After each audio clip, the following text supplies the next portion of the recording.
Frumoși mei vărsători, ce faceți, dragilor? Bine ați venit! Astăzi facem etalarea lunii decembrie.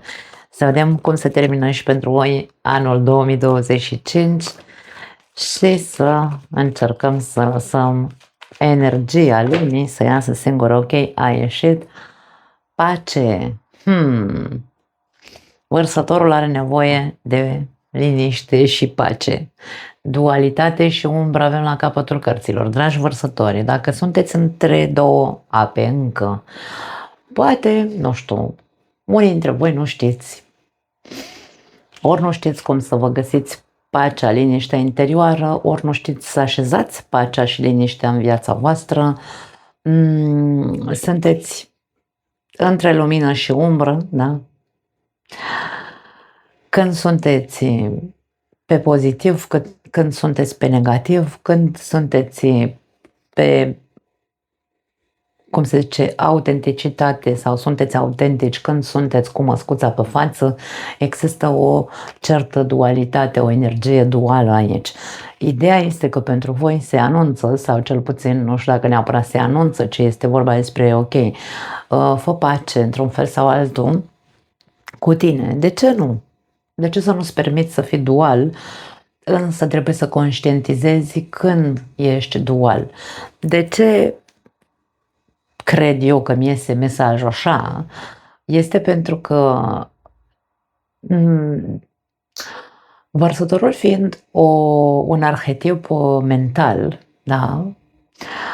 De foarte multe ori se lasă ghidat doar din punctul ăsta de vedere al rațiunii. Însă noi nu trăim într-o lume rațională, trăim într-o lume cu de toate, da? Tot ceea ce ne înconjoară este dual. Când trăim într-o lume duală, trebuie să ne dăm voie să avem, hai să zicem, să ne dăm voie să fim și noi duali, să nu știm câteodată ce vrem, să nu știm, să nu înțelegem de ce ne comportăm într-o anumită manieră câteodată și câteodată, da, câteodată bine, câteodată mai rău. Ideea este să încercăm să știm, să învățăm să trăim cu această energie de dualitate în această lume duală în care ne aflăm. Mesajul pace și liniște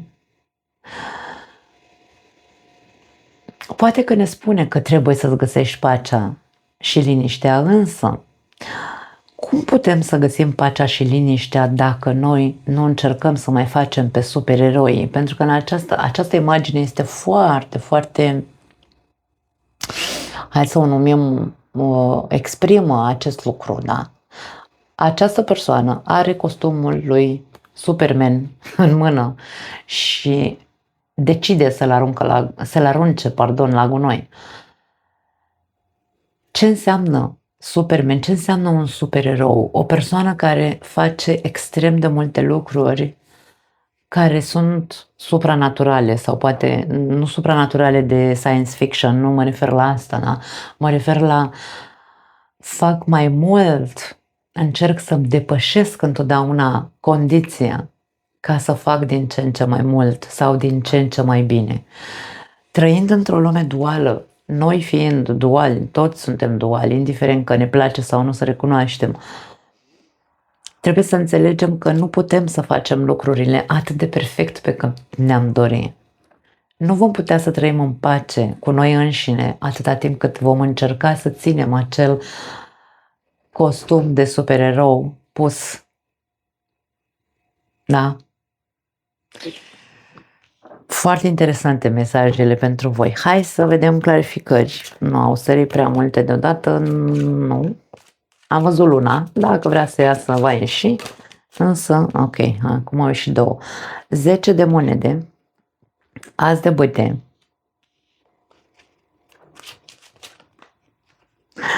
Mare agitație la voi. Văd că foarte multe grupuri de cărți se întorc, dar sunt grupuri de cărți și eu nu vreau așa ceva. Vreau să iasă cât mai concret mesajul. 5 de monede. Ok.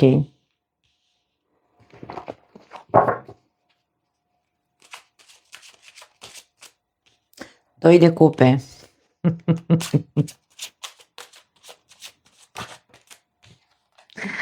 7 de cupe.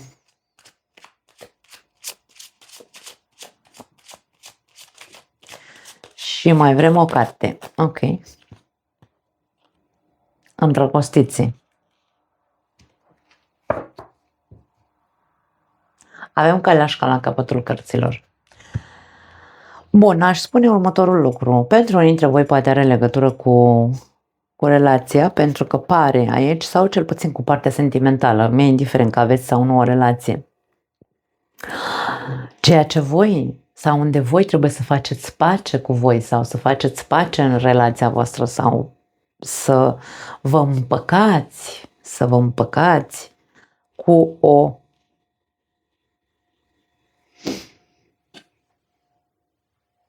alegere poate fi. Să vă împăcați cu gândul, nu, să vă împăcați, să acceptați într-un fel sau altul că în momentul de față aveți foarte multe dubii în legătură cu iubirea. Insist, mi-e indiferent că aveți sau nu o relație. Cei care sunteți într-o relație,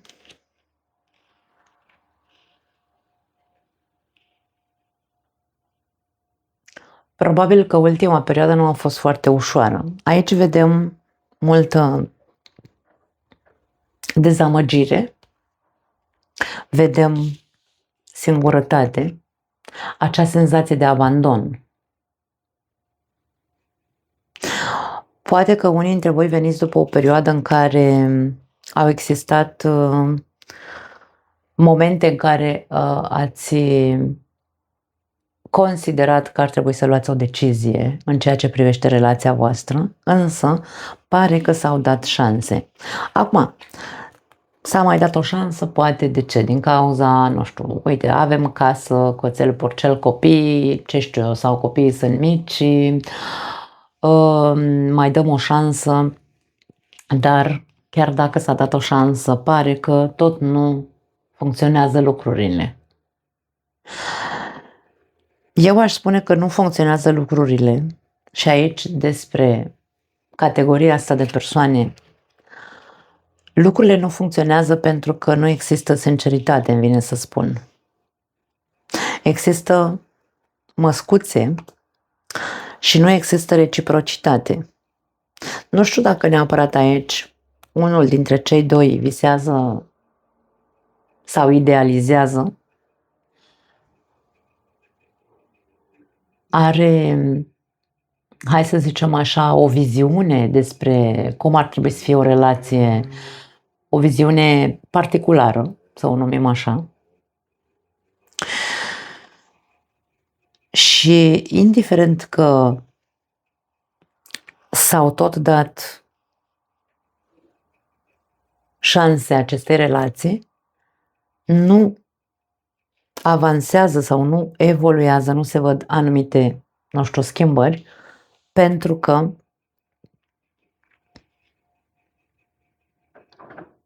nu există această implicare mutuală, nu? Nu sunteți amândoi implicați la fel în această relație. Așa mi iese mesajul. Nu știu care dintre voi este cel care e cu cai verzi pe pereți sau cel care trăiește într-o bulă iluzorie, care poate de ce nu îi se pare că iarba e mai verde afară decât în casă. Pentru că la voi, da, e vorba despre o decizie. Nu știu dacă e vorba despre decizia pe care voi trebuie să o luați sau celălalt sau împreună, de ce nu? Da? Deci aici, ca și cum vi se spune, nu vă mai învârtiți în cerc, dualitate, nu mai stați în dubii. Aici sunt dubii cu 7 de cupe. 7 de cupe e o carte de confuzie, unde ne arată, Doamne, nu știu ce să fac. Am dubiile că pentru că e ca și cum simt că suntem, da, făcuți să fim împreună, însă există foarte multe puncte. Acum, faptul că avem primul mesaj ca fiind liniștea și pacea, poate că ar trebui să îți iei tu așa în loc să stați izolați sau să, nu știu, să vă răciți unul de celălalt, fără noimă, da? Și pur și simplu să treacă zilele pe lângă voi în relația voastră, viziunea poate este una de a reconstrui sau a vă mai da o șansă. Însă dacă există acel sentiment de frică de abandon, dacă mai dau o șansă și se întâmplă din nou, pentru că dacă aici e cineva cu capul în nori și visător și nu știu, așa, poate să existe într-un fel sau altul o conexiune, însă nu va duce foarte departe dacă nu se, îmi vine să spun, dacă nu se rumegă. Înainte să ajungeți la, nu, vreau să rămână clar mesajul. Luna decembrie nu este pentru a lua o decizie dacă mai dau o șansă relației astea sau nu. Este despre a sta cu tine, a medita în ceea ce tu cunoști deja despre această persoană, sau dacă tu ești partenerul vărsătorului și vărsătorul este indecis și confuz și nu știe, Doamne, dacă mai vrea să fie cu tine sau nu, nu trebuie să faci alegerea să-l lași, da? Trebuie să alegi într-un fel sau altul să stai cu tine și să-ți dai seama dacă tu ai încercat să faci nu știu, da? Dacă ați încercat, indiferent că sunteți voi sau partenerul de viață, stați cu voi și întrebați-vă, așa cum cunoașteți respectivul partener pe care îl aveți, dacă mai merită să faceți pe supereroul, cunoscând atitudinea sau felul de a fi al acestei persoane. Pentru că dacă este o persoană indecisă, este o persoană visătoare sau cu capul în nori sau idealizează foarte mult sau nu știu, vorbește așa ca și cum ar vrea să trăiască o viață amoroasă ca în filme. Meditați asupra acestui lucru. Degeaba veți încerca voi să faceți pe supereroi să meargă ceva dacă nu există din celălalt punct reciprocitate, ci există confuzie. Nu zice nimic cu claritate, nu este, hai să zicem, nu se implică, nu dovedește nimic, da? Aici nu aș spune că e vorba despre acțiune, poate atitudinea voastră poate fi una de trebuie să fac ceva, trebuie să aleg, dar aș spune nu o face deocamdată. Doar rumegă și meditează. Câte eforturi faci sau ai făcut și câte vrei să mai faci și dacă merită să mai faci. Întrebarea cheie este asta. Cunoscând acest partener, merită să mai faci pe supereroul? Atât. Este singura întrebare pe care probabil ar trebui să vă puneți. Dacă sunteți singuri, dragii mei, poate unii dintre voi vă doriți să vă împăcați cu cineva cu care ați avut o relație, cineva unde într-adevăr au existat sentimente, unde conexiunea a fost una foarte bună, însă o persoană care probabil v-a părăsit și hai să zicem, v-a dezamăgit foarte tare. Acum, la voi e foarte simplu, pentru că la voi este despre, ok, tu alegi ce vrei. Tu alegi dacă vrei să mai treci odată prin această experiență. Nu pot spun că s-ar repeta, însă, da? Adică să te părăsească din nou sau nu știu. Dar aici vorba despre, până la urmă și la coadă avem liberul arbitru, cum se zice, noi decidem dacă vrem sau nu să repetăm și să vedem dacă de data asta o să funcționeze. Important este ca tu să rămâi foarte, hai să spunem,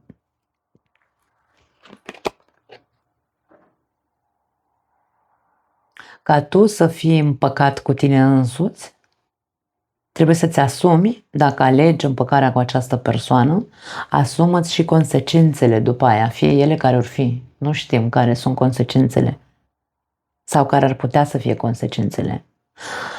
Singurul indiciu care aș spune că ar putea să fie după împăcare, da? Pentru că aici avem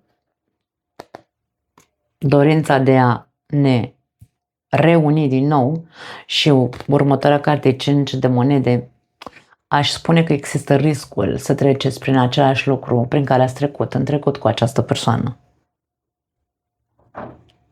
Poate că voi sunteți cei, fiind aici această dualitate în voi, în perioada asta, voi să fiți cei care vă spuneți o poveste falsă, de fapt, da? Idealizați sau îmbrăcați această persoană într-o aură ireală. Voi să idealizați imaginea acestei persoane. Încercați să vă centrați, îmi vine să spun, și să-i dați adevărata poziție acestei persoane, nu aia telenovelică, da? Caleașca e o carte de autocontrol. Dacă noi nu știm să rămânem în echilibru, nu vom lua alegeri, nu vom face alegeri sănătoase pentru noi.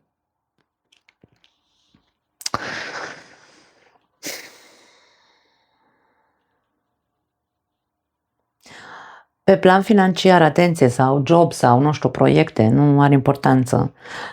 Acum, poate să fie vorba despre un contract care vi se propune,